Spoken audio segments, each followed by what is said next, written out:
what happens when a river of money large enough to reshape the entire market is suddenly released, while most investors are still hesitant and unprepared.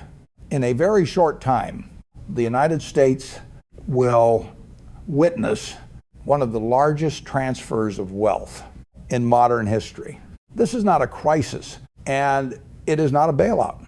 It is a massive reallocation of capital. $4.7 trillion is preparing to move through the American economy, and nearly 90% of investors have not yet grasped what that truly means.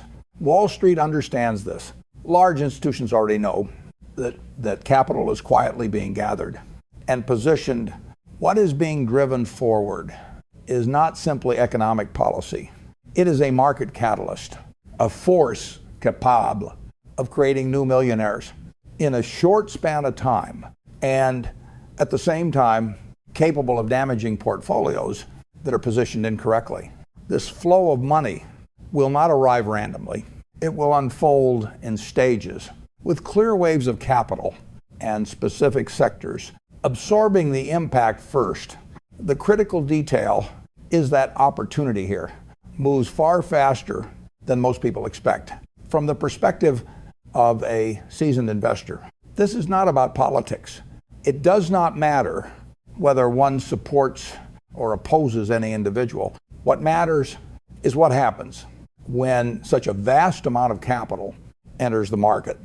History has already shown how similar moments play out, and history rarely rewards those who prepare late. Without positioning in advance, many will only be able to watch from the sidelines, while others use the momentum to multiply their wealth. What most people miss is timing.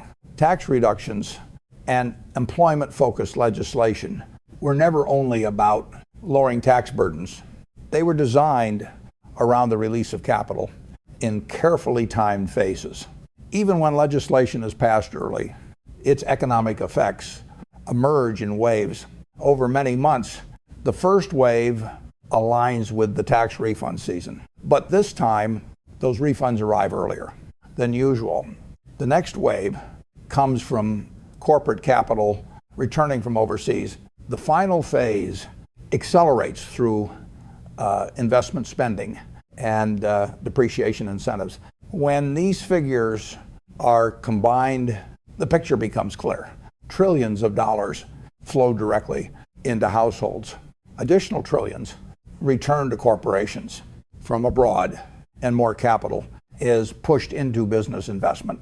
In less than 1 year, nearly 1/5 of the entire United States economy can be released into the market. This scale far exceeds many past stimulus efforts once considered historic. Previous tax reductions offer useful reference points. Markets reacted strongly, but this moment is different. Unemployment remains low. Interest rates are moving downward. Consumer demand is still compressed from earlier disruptions.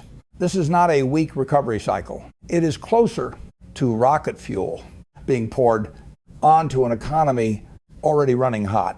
This is where most investors stumble. They react instead of anticipating. By the time financial media, such as CNBC, begins highlighting the surge, the easiest gains have already passed. Institutions are already positioned. Smart capital is moving now. Before refund checks reach bank accounts, before the crowd notices, and before opportunity becomes obvious to everyone.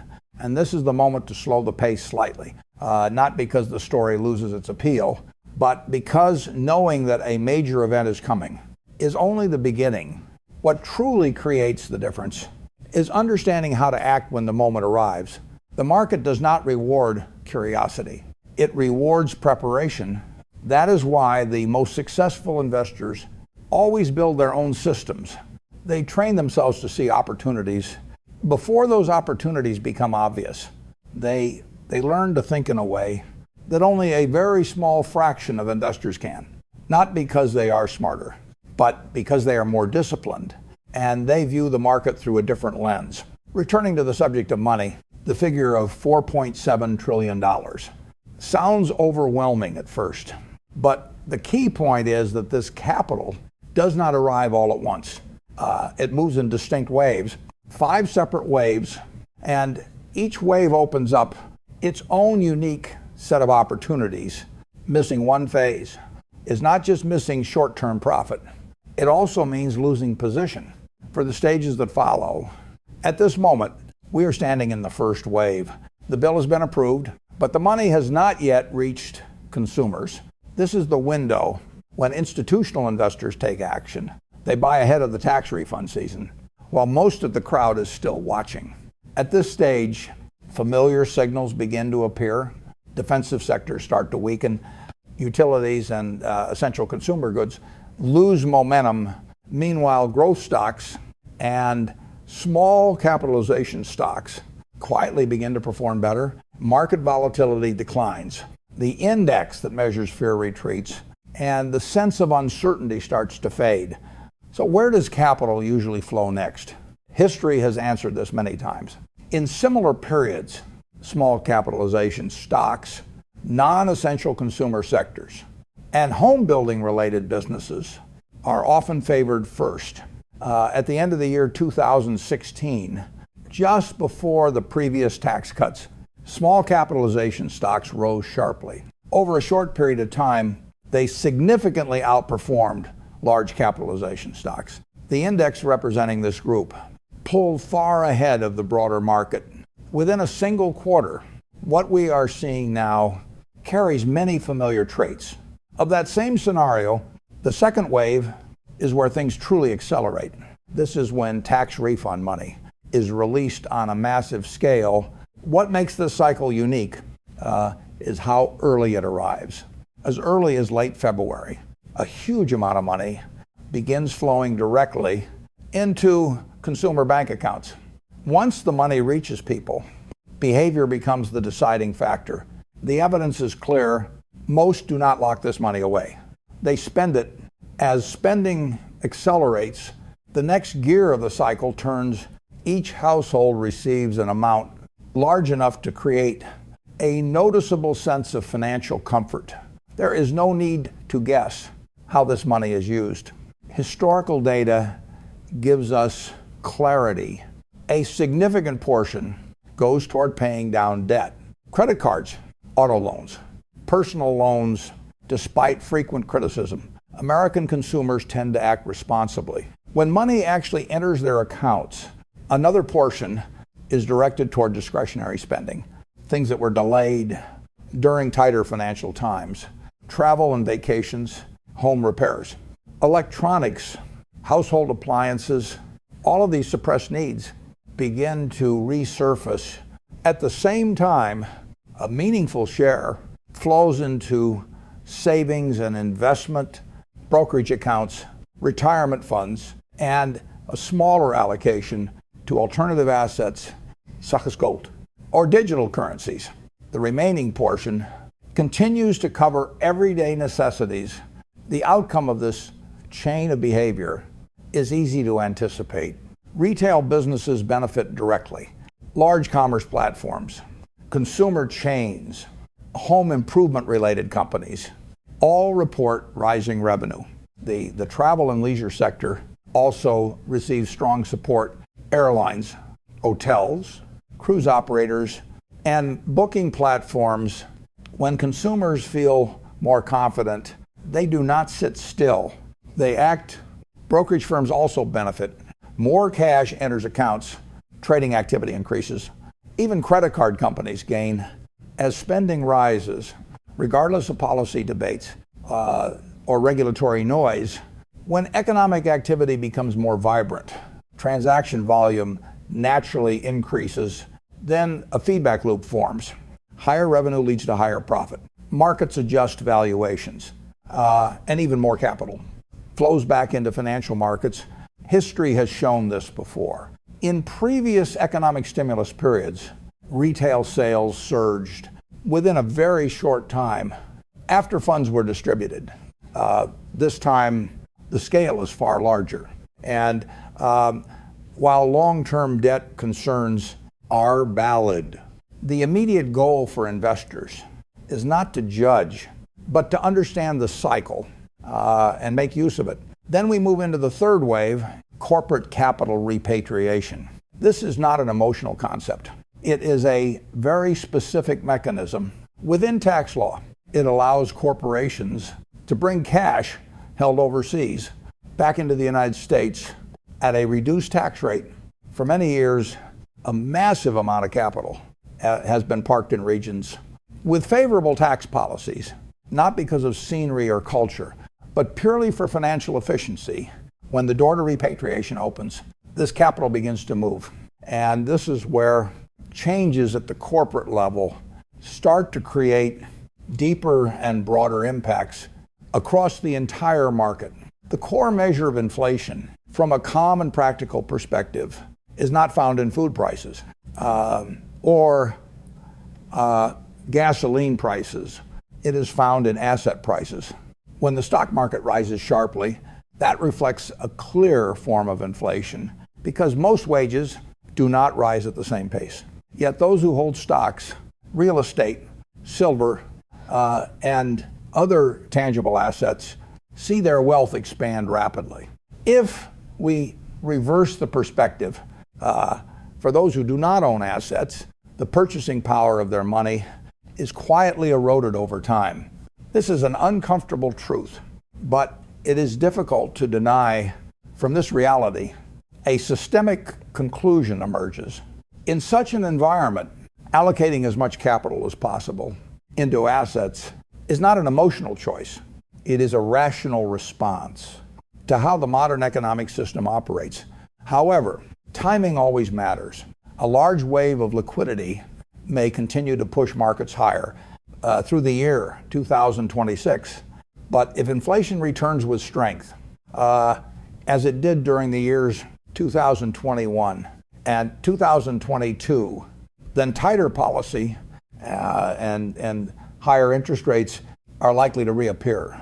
In the year 2027, when that happens, market leadership shifts. Recent history makes this clear. During the previous inflationary phase, energy stocks rose sharply. At the same time, many technology stocks faced heavy pressure and declined significantly. This detail is often forgotten. When markets feel euphoric, therefore, an effective strategy is not only about riding rallies, it is about knowing when to take profits from highly valued growth stocks and when to rotate into sectors that benefit from tighter economic conditions. This is the essence of risk management, looking at the situation more practically. Where does the money actually go? During the second wave, the large-scale tax refund flow, consumer-facing giants emerge as clear beneficiaries. Large retail and commerce platforms remain at the center of attention. For investors seeking broad exposure rather than individual stocks, sector-focused funds offer a more efficient path. Technology continues to play a central role in this cycle as capital is repatriated. Large technology firms gain more flexibility for sizable share buyback programs. This further strengthens shareholder value. On another front, corporate spending and the expansion of cloud computing provide long-term momentum. Technology benefits not only from consumption, but also from accelerating adoption of artificial intelligence. Advertising revenue recovers in a strong consumer cycle. At the same time, new technology-driven monetization models generate substantial income. This creates meaningful growth potential. In the near and medium term, alongside this, the financial sector enters a more favorable phase. Rising merger and acquisition activity revives investment banking and capital markets.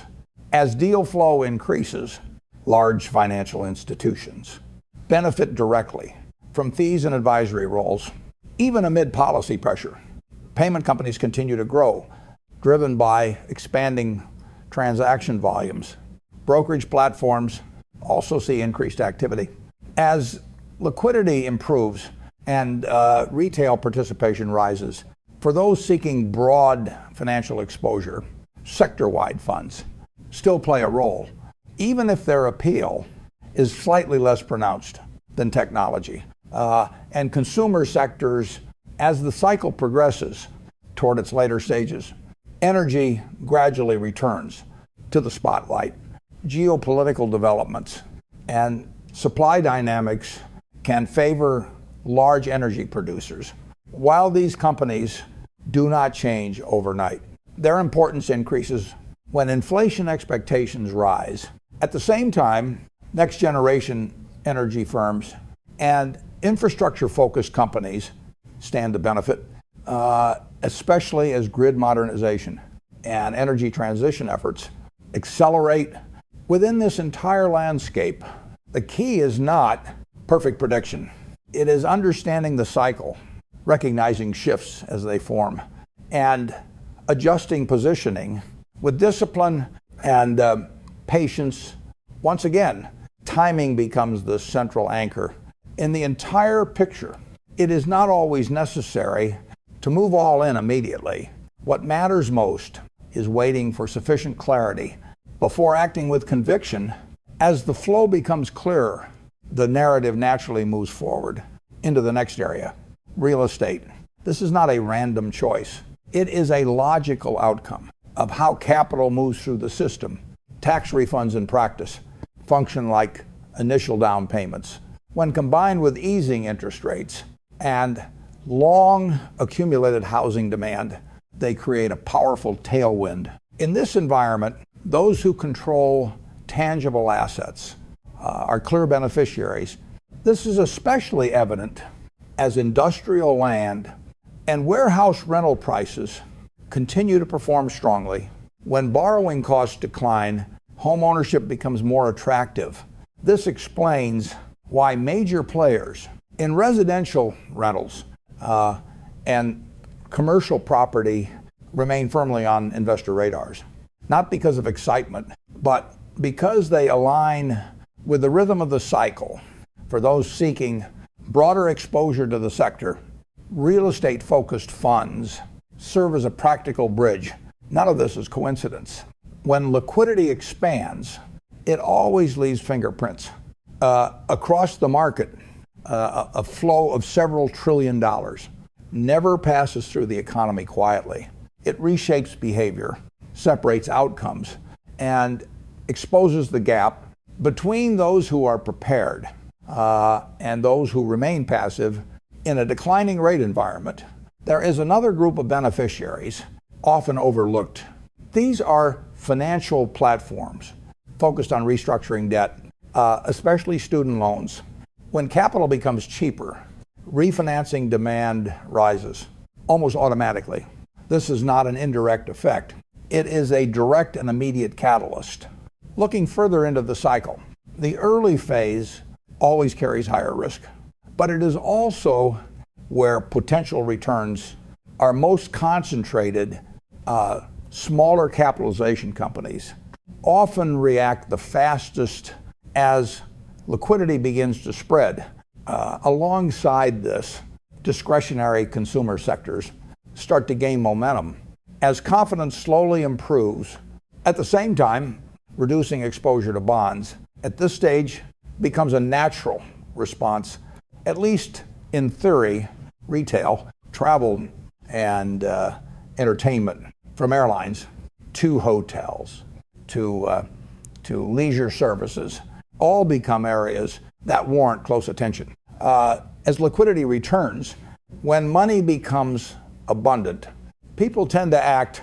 Moving into the middle of the year, discretionary spending remains relatively stable. Inflation data is still watched carefully, but at a certain point, liquidity tends to outweigh news headlines. During the summer months, corporate capital repatriation begins to show its strength. This is when large capitalization technology firms and reliable dividend payers start to stand out. As the cycle moves into the third quarter, another wave begins to form. Capital expenditure accelerates. Funds that can be expensed immediately do not sit idle. They flow into equipment, infrastructure, automation, artificial intelligence, energy, and supply chain realignment. Industry moves back into the spotlight. Basic materials and commodities often respond positively. Steel, aluminum, and copper gain renewed attention. Within this broader picture, precious metals maintain a unique role. Volatility is unavoidable, especially with silver. But overall, gold and silver are often viewed as shelters when inflation expectations return. At this stage, inflation monitoring becomes important once again, and hedging tools are taken more seriously. This is also a reasonable moment to consider gradually taking profits from the most highly valued growth and technology stocks. This approach reflects discipline rather than short-term emotion. Of course, much of this chessboard still moves around decisions made by those at the center of the monetary system. Policy choices sometimes defy traditional expectations. History has shown this more than once. There is also the possibility that consumers change behavior, choosing to save rather than spend out of concern for the future, and technological disruption. Yet even in that scenario, money does not disappear. It simply changes direction, flowing into other channels and continuing to support markets. In indirect ways, as savings rise, capital often finds its way into investment accounts, brokerage platforms, and familiar names. Human nature tends to favor brands that are recognized and understood. This is instinct more than strategy. Some argue that all of this is already priced in, but reality suggests most of the public has not fully grasped the scale and speed of what is unfolding. This gap in understanding is what creates advantage. By seeing the structure of the cycle rather than reacting to surface level noise, investors can approach the future with greater intention. Throughout this journey, the lesson is not to predict every fluctuation, but to build a framework strong enough to adapt. Even as gold and silver trade near historic highs, the aggressive accumulation by central banks signals that the long-term story is far from over. It serves as a quiet reminder. Opportunity rarely disappears. It simply changes form, waiting for those who are patient and prepared